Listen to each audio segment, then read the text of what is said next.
আমাদের এমন অনেক কাজ ঘটে যেগুলোর বিষয়ে আমরা নিজেরাই জানি না। হ্যাঁ, একদমই ঠিক। যেমন ধরো, তোমার হাত যদি আগুনের সংস্পর্শে আসে, তাহলে সাথে সাথে নার্ভাস সিস্টেমে সেই খবর পৌঁছে যায় এবং সাথে সাথেই সেই খবর তোমার হাতে আবার রিটার্ন আসে যে হাতটাকে সরিয়ে নিতে হবে। এই ধরনের খবর তুমি বোঝার আগেই হয়ে যায়।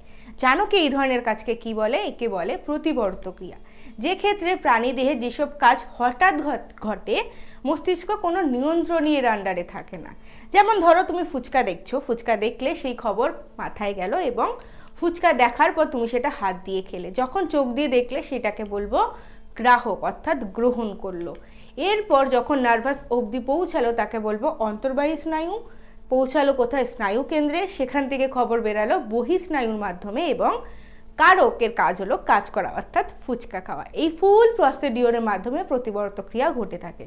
আর মজাদার বিষয় হচ্ছে 2018 মাধ্যমিকে জিজ্ঞেস করা হয়েছিল কোনটি প্রতিবর্ত পদ। অ্যান্সার তোমরা জানো, একদমই ঠিক। সামনেই 2025-এর মাধ্যমিক পরীক্ষা আসতে চলেছে, তার জন্য ইম্পর্টেন্ট সাজেশন পেতে হলে মিনসি একাডেমিকে সাবস্ক্রাইব করো।